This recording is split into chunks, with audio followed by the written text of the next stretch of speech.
Allez les amis, bonjour, bienvenue pour cette ouverture de nouveaux matériels.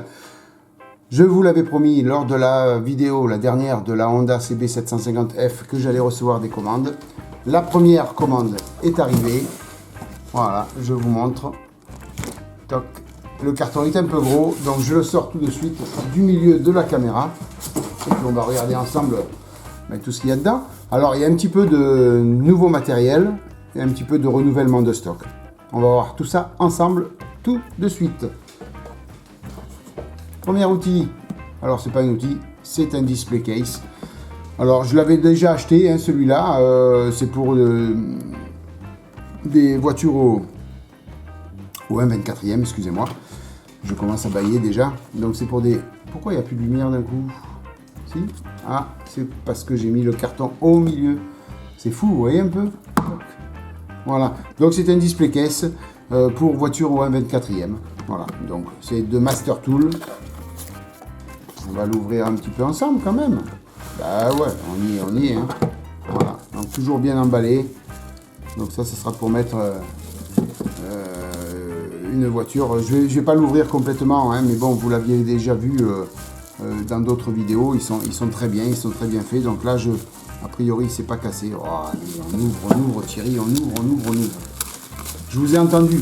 Allez, ouvre-nous. Je vous ai entendu. C'est ce que je vais faire. Voilà, on va essayer de ne pas mettre les doigts pour pas salir de suite. N'importe comment, je vais mettre une voiture très rapidement dedans. Donc voilà, le display case. Hop. Le plateau, il va dans ce sens. Et après, on met la voiture là-dedans. Voilà, display case de chez Master Tool. Allez, on le remet gentiment. Je ne vais pas le faire glisser trop longtemps parce que sinon ça va rayer le plastique. N'importe comment, une chose est sûre, c'est que je ne le remettrai plus dans la boîte. Donc, premier, le display case. En deux, j'ai commandé des petits clamps. Alors, c'est tout petit, c'est de la photo découpe. Voilà.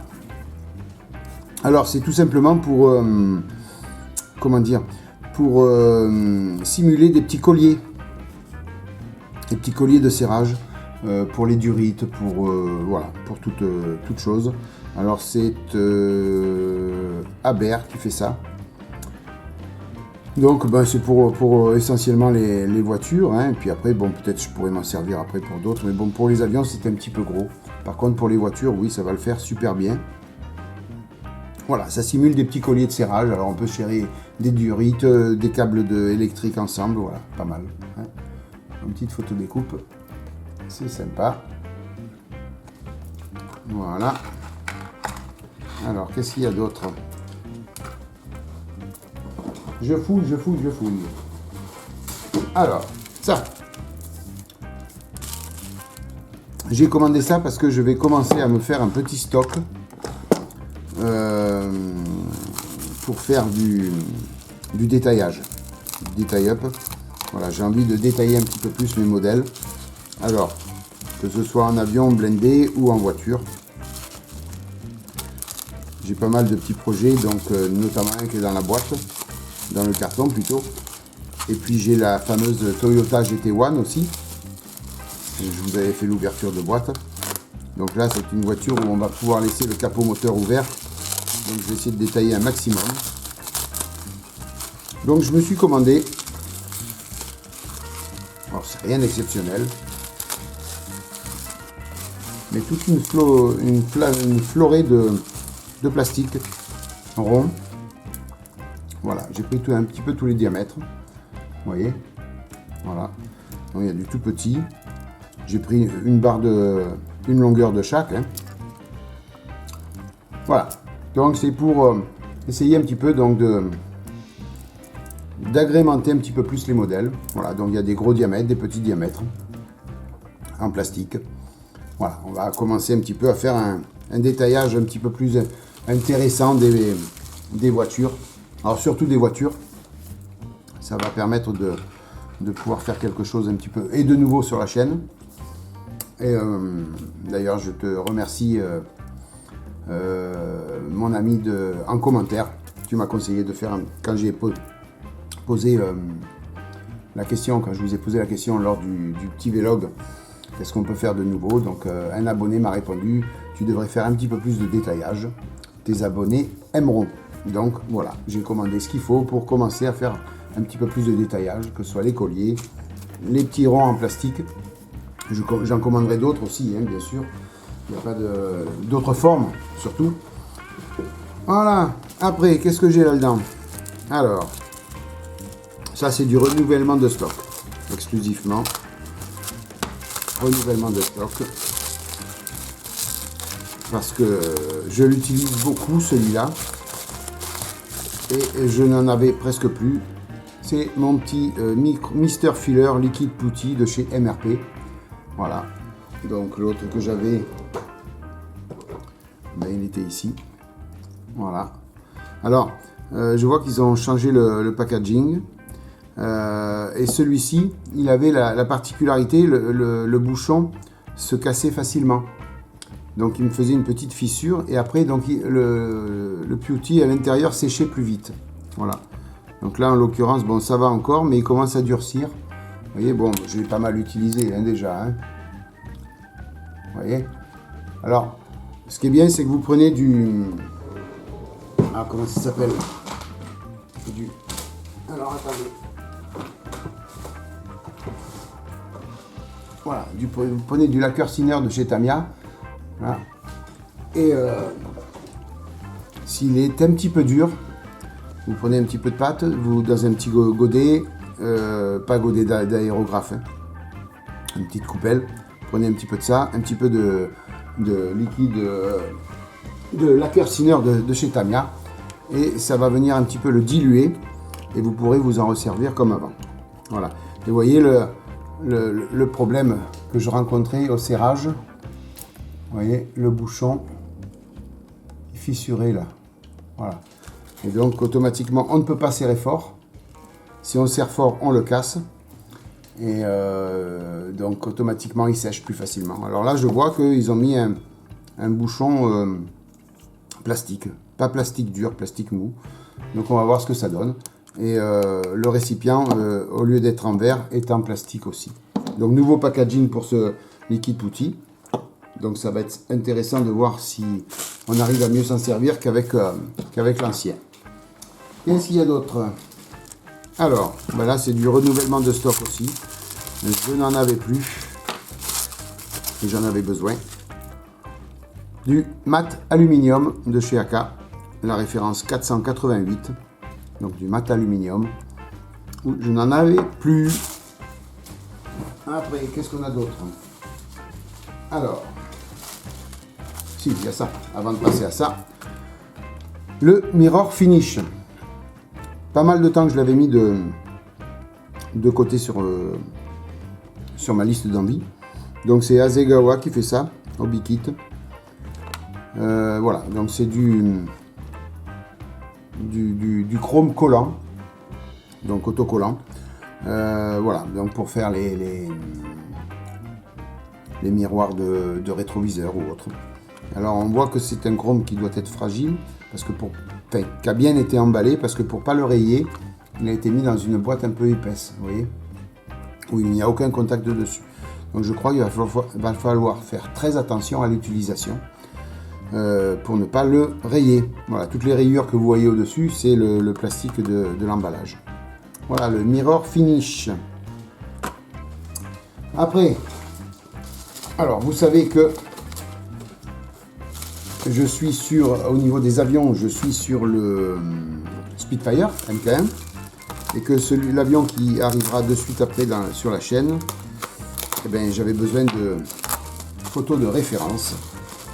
Et donc, ça va être le Grumman.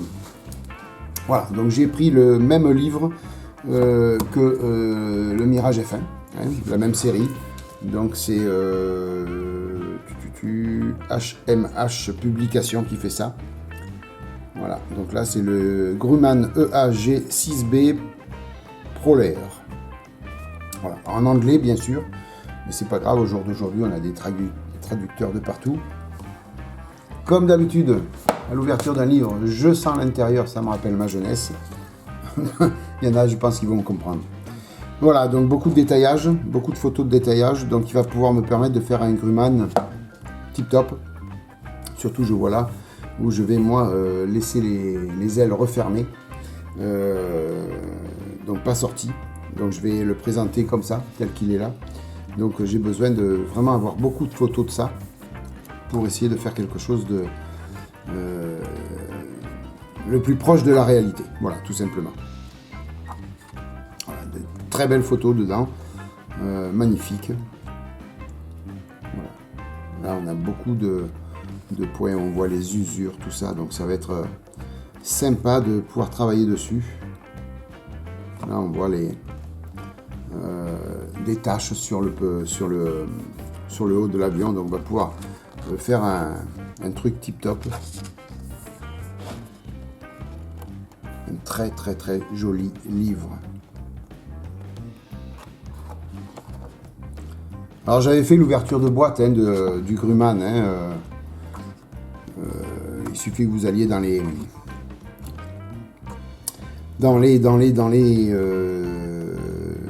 sur ma chaîne, vous allez dans les ah zut, Thierry, bon sang. Bon, ben je vous le dirai pas. Je me rappelle plus. Dans les playlists, voilà, dans les playlists. Donc j'ai fait, il y a la playlist de ouverture de boîte, et donc vous retrouverez l'ouverture de boîte de ce Grumman. Voilà, donc un très très très joli livre. Donc il va pouvoir me permettre de détailler un maximum. Alors certes, c'est une échelle 1,48, celui que j'ai, mais c'est un avion que j'ai envie de faire au 1,32 aussi. Où là on pourra détailler un maximum. Voilà. Donc le livre sur le Grumman. Et puis après on a deux maquettes. La première, elle est là. Et, vous le savez, hein, j'ai craqué. Donc j'ai commandé une petite moto. Alors j'ai pas commandé une moto carénée, les dernières venues. Non, je suis plutôt branché un petit peu rétro. Pourquoi? Ben parce que on a la possibilité de détailler le moteur plus facilement qu'avec un carénage. Voilà, tout simplement. Donc là, on va pouvoir s'amuser à bien détailler tout ça. Donc c'est la Suzuki GSX 1100S. Voilà, une belle petite moto. Donc on va juste ouvrir comme ça. Voilà, je ne vais pas vous faire l'ouverture de boîte. Ça fera partie d'une autre vidéo. Voilà, une belle petite boîte de Suzuki. Donc bien complète, bien pleine. Au 1/12e. Voilà la Suzuki GSX 1100S.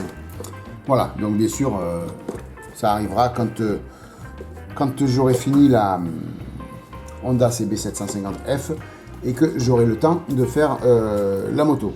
Ça va dépendre un petit peu de l'organisation de ma chaîne. Vous savez que je suis en pleine réflexion là-dessus. Donc voilà, ça arrivera quand ça arrivera.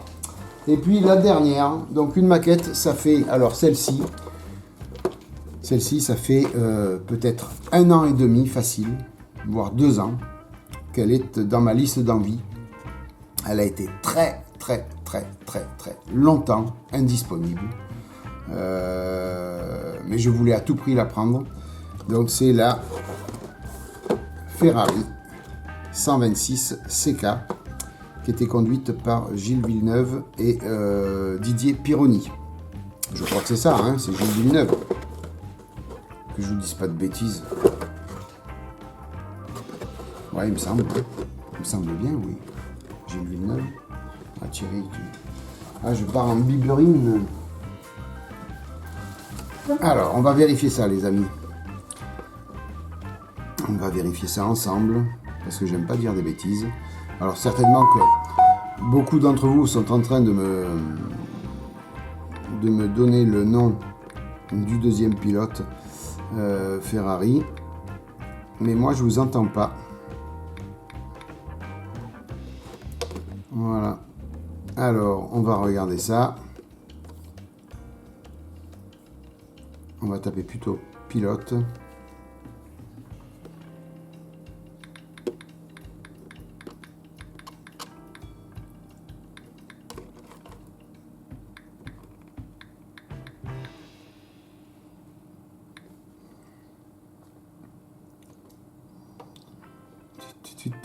Alors, est-ce qu'on va trouver... C'est bien Gilles Villeneuve et Didier Pironi. Oui, Thierry, t'étais pas bête, ça va, c'était bon. Gilles Villeneuve et Didier Pironi. Voilà, donc c'est une voiture que donc je lui ai fait les yeux doux très longtemps. Et je vous dis, elle a été très longtemps indisponible. Et là, je suis content qu'elle soit disponible. Je l'ai mise de suite dans mon panier. Au 1/20e, proposé par Fujimi. Voilà, donc ça promet de beaux petits détaillages là aussi. Hein. Donc une boîte bien pleine aussi. Voilà, une petite Ferrari F1. Donc je la ferai, quoi qu'il arrive, ça c'est une certitude. Alors là, je vais être un petit peu cocorico, mais ça sera la 26 ou 28 de Didier Pironi. Voilà, je crois que c'est la 26. Non, c'était Gilles Villeneuve était le pilote officiel. Je pense que c'est la 28 de Didier Pironi. On confirmera ça lors de l'ouverture de boîte, les amis. Voilà, le carton est vide. Tout est là. Je vous remets tout. Hop, comme ça. Le livre du Goodman. Le mirror. Les petits colliers. Là. Et puis mes deux petits bidons. Plus tous mes petits ronds. Là, comme ça. Voilà, c'était le nouveau matériel qui arrive sur la chaîne The Web Plastic Model. Ben, écoutez, j'espère que cette vidéo vous aura plu. Moi, ça m'a fait plaisir de partager ça avec vous. Je vous souhaite plein de bonnes choses. Donc, comme je vous ai dit dans la dernière vidéo, ben, tout ça, c'est grâce à vous et à votre soutien. C'est aussi un petit peu le cadeau de la fête des pères, qui a été fait par mes enfants. Il y a une autre commande qui est en cours de livraison. Celle-ci, je l'ai commandée sur Spot Model en Espagne. Donc, c'est un petit peu long en livraison. Dès que je la reçois, je vous ferai pareil, l'ouverture de boîte de nouveaux matériels. Donc voilà, grâce à vous qui me soutenez, j'ai pu faire cette commande et à mes enfants, que je remercie beaucoup pour la fête des pères. Et je vous remercie de votre fidélité, les amis. Voilà, n'hésitez pas à vous abonner si vous ne l'avez pas déjà fait, c'est important. Cliquez sur la petite cloche, vous aurez toutes les notifications pour les nouvelles vidéos. En attendant, moi je vous souhaite plein de bonnes choses, une bonne matinée, une bonne soirée, une bonne journée. Protégez-vous bien, maquettez bien. Bye bye les amis, à plus. Ciao.